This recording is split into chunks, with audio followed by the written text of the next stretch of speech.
put our tetras in. Lila, you want to help? Yep. Yep. Do you want to put them in? Yeah. Okay, I'll pour it in.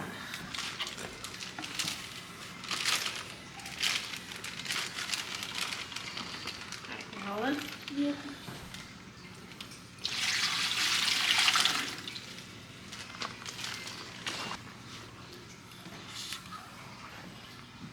Oh, so pretty. We'll figure it out. Good. Oh, you took some of my plants with you. It's okay. They're all out. And how pretty are they?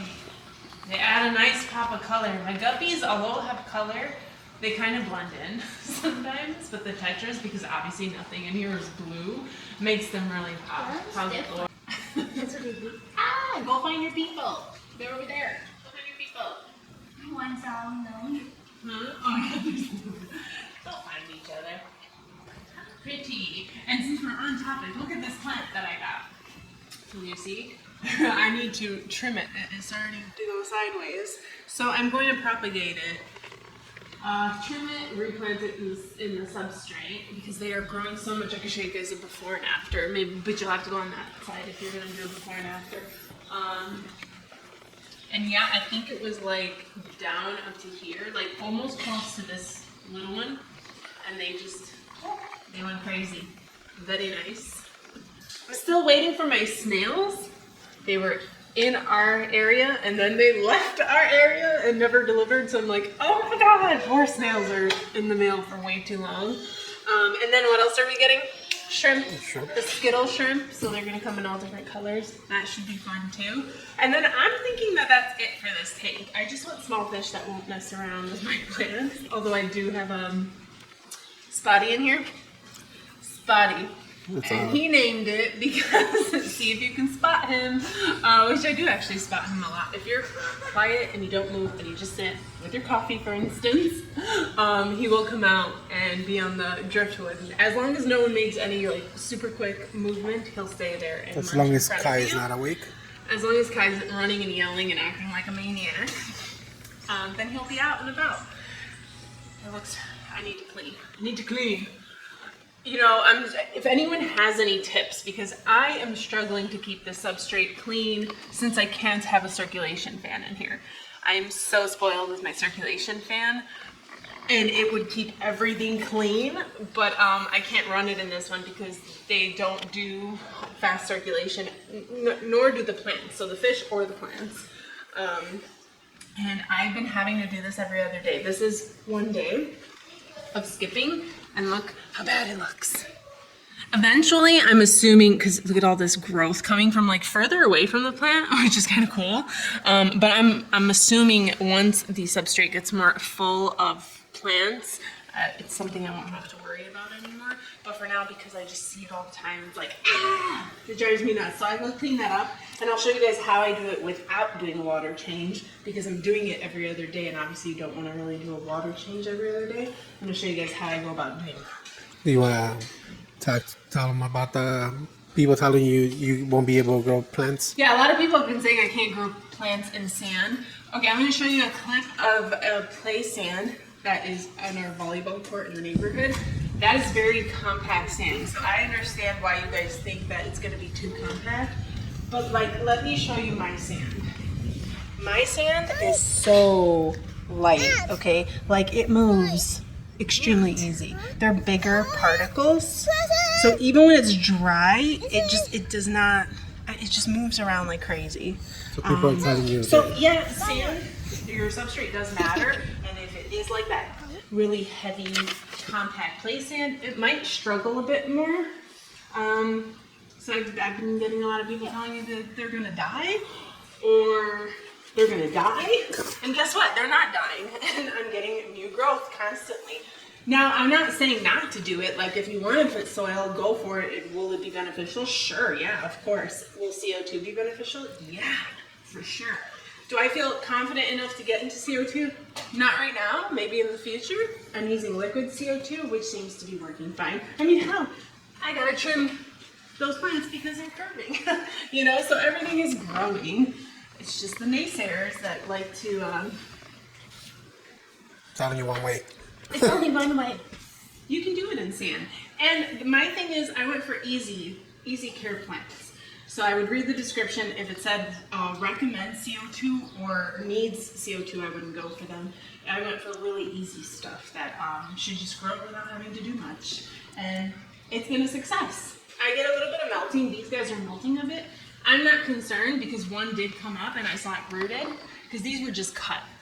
Right, when I got them, they didn't have roots on them. Some had roots. These did not have roots, so they get me scared. But both of these came up because I did turn on the circulation fan, hoping I could just keep it on for like 15 minutes to help clean it. And it did take these out, and I saw that there was roots on them. So I'm like, yeah, that's good. That's a good sign. So anyways, I'm going to go ahead and clean this up and show you guys how I do it. And then someone did give you a tip to lower the bar. Yeah, so they saw my floating plants moving a lot, which are not moving. As you see, they're all just tucked in this corner. My only struggle is the red ones. I feel like they're not going to survive because they get buried no matter what I do. They go underneath all the green ones, and I never see them from the top. I don't think they're going to survive. Which is fine, I'll just do the green ones then. But yeah, they're always like that underneath. And I don't know. So I brought the spray bar down and I lowered the movement on top. And someone was saying that that's actually really good because surface movement helps oxygenate the water, but you want to kind of keep some of the carbon dioxide in the water when you have plants because that's what helps them thrive. I was like, oh, that makes so much sense. No one had ever said it like that to me. So I thought it's always good to have surface movement. But because it's going to be so heavily planted, that is providing oxygen for the fish. And in turn, it's getting its carbon dioxide because it's not constantly being pushed out. So thank you for the tip. Thank you for the tip. On another note, my peacocks that I always brag about are so peaceful, and oh my god, I love them. They're being little itches. When we introduced Picasso, my husband named him, he was being bullied really bad. And the bullier was our alpha, Knox. And so my solution was, let's put Knox in timeout. Great. But we brought him back. And the other two OBs, this one and, where's my pink one? Where's the pink one? Where is he?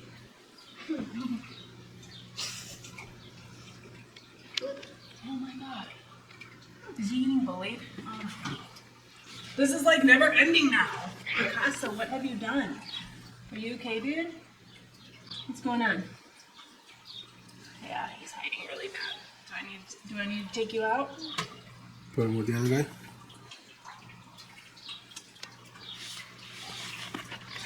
Yeah, I mean, he's hiding behind the plant. I don't know if you can see right there. It's just been chaos lately, and they've been so peaceful that I'm Picasso, you have brought the worst to us. And then we try to save your ass. And then they were bullying him really bad. They were bullying him so bad, he was doing what they're doing, right? He was in really bad shape. And so I was like, all right, let's remove them. Anyways, Knox, the main guy, we brought him back in, and they just shredded him. He had hits everywhere. I've never seen the fins the way his fins were. And I found him in the morning also like that in the corner. He didn't fight me. I scooped him up easy, put him in there, and I didn't think he was going to make it. But after a couple hours, he's been doing really good. So I don't know what that was all about. I'll keep an eye on him. And we'll put this plant back up because it didn't need like touch, which is why he was able to get behind it. It's been chaos. I don't understand. No, I do understand. I won't be adding any more fish once I get everybody in order. I think we're just gonna keep it to what we have. Maybe the babies. Obviously, the babies will need to be moved. But anyways, let me show you what he looks like. And thankfully, he has recovered since the morning, which has just been a couple hours. All right, so now he's swimming. He wasn't swimming before. Where I put him is where he laid. He's like, oh no, you're trying to record me. He's usually not that scared, but he looked pretty rough.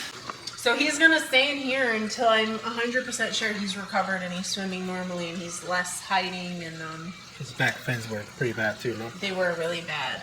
I put stress guard in there, antiseptic, and then Melafix to help his fins. But he did have a lot of jabs to his side, so I figured something like this would be useful. And yeah, I'm just gonna keep him in here for quite some time, make sure he fully recovers. So I don't know how to reintroduce him. if anyone has a tip how to, I don't think there's any tips. This is what it is with I peacocks. don't know if it's the girl that's causing all the problem. I'm thinking it's the girl. So all these peacocks are trying to be like machismo, you know? The office. Because, hey, there's a girl here. If we remove the girl, I think it should be good.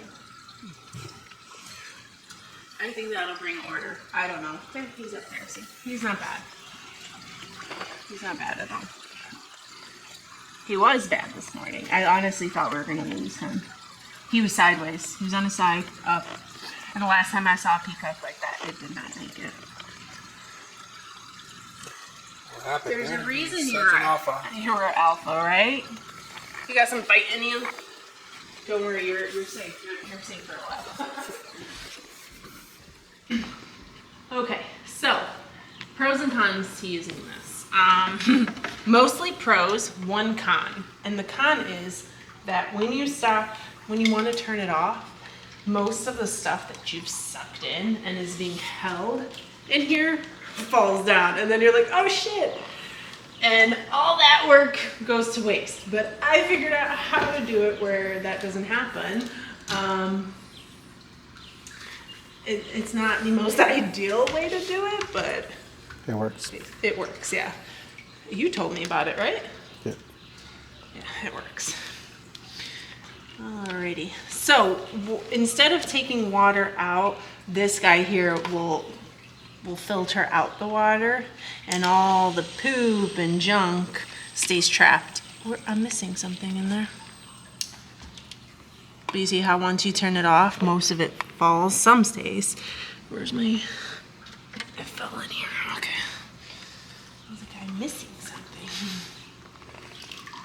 But you see, when you come up, everything just falls. And I would be so frustrated. I was like, I worked so hard and everything just fell right back in. And if you come around here, you'll see how good it pulls up. It pulls up just all the gunk. I mean, if you dig it in too deep, obviously it'll go ahead and grab some of your sand. But it works really, really well. If you don't want to take water out, look at that.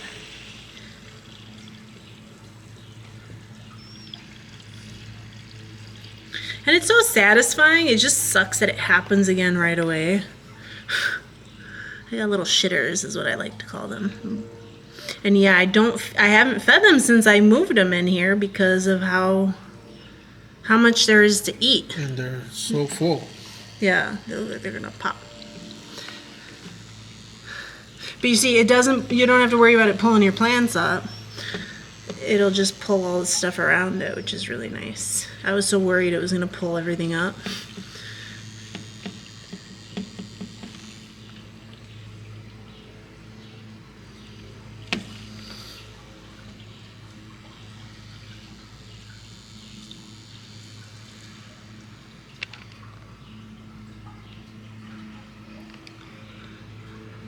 Lila loves to watch it. She thinks it's the most satisfying thing ever.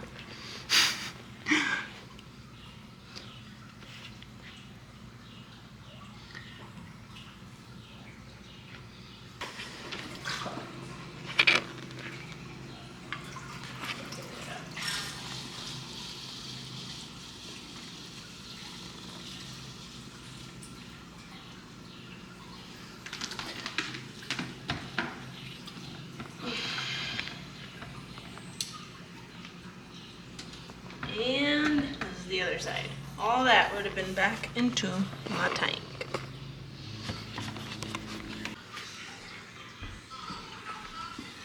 Okay, that's as clean as I can get it, honestly. As quick as I take out poop, it also starts to accumulate. And if I were to keep doing it as I see it, I would literally be here all day. I am going to cut it from really low, that's what they said. Cut it all the way from the bottom. Really? And by they said, I meant like where I bought it from. Yes. I mean, I can't get all the way down there. Don't get in my scissors. Get out of here. I think I can do it from there. I don't think it can go any lower without having to like... And the dead stuff was there when I got it. You can refer back to old videos if you want. Now I need to have at least 2 nodes buried.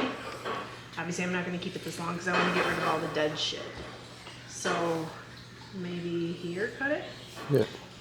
Right? And as an experiment, I kind of want to put that one in the other tank and see what happens.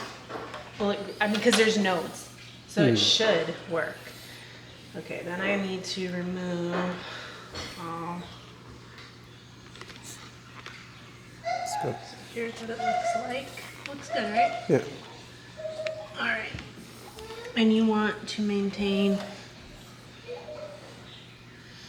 the same area ish, right? There you go. Very nice. We're gonna do it one more time. And when I say these grow fast, oh my god, I'm probably gonna have to trim them again. And where's my scissor?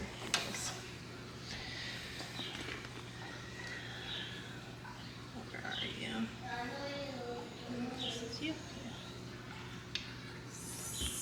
Oh, it's so hard to get down there and cut. Go.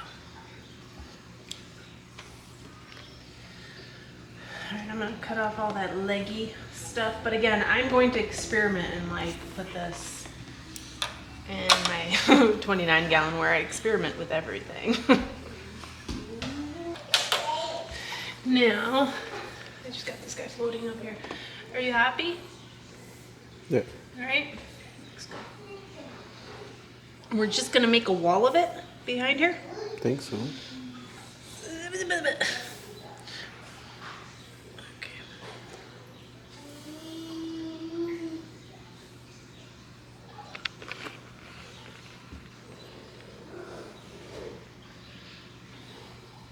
And yeah, do we like it? Yeah.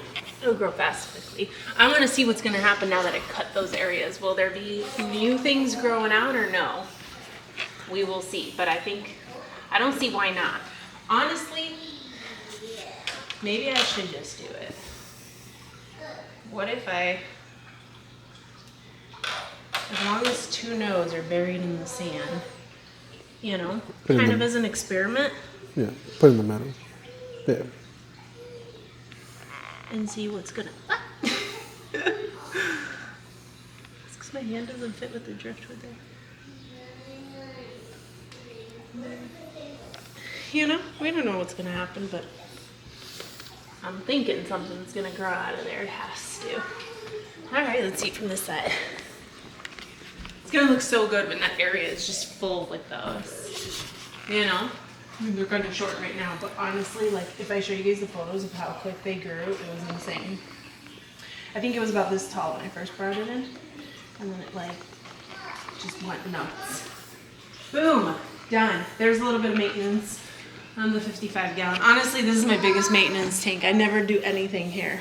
I have a little bit of brown algae, which is kind of normal in new tanks. Even though I keep the light pretty low, I literally turned it on because we were going to record it. I'm like, let me turn it on. But normally I keep the light off. It's just, it gets hit with sun. So we got this, and don't laugh at me, but it freaking works. You're meant for cars. But what time does it hit here? 6. Like 6 o'clock. The whole tank is lit up with sun. We have it on the 29 gallon because the sun, when we get the sunrise, it hits that tank, and we were dealing with really bad green algae. The whole water was like green. It wasn't sticking to anything, it was just in the water. And then I moved that UV thing in there, and it cleared it up so much. Like when I say it was green, like the whole thing, like you couldn't see like into the tank, you know? I'd say it's got, look at him, he's swimming good.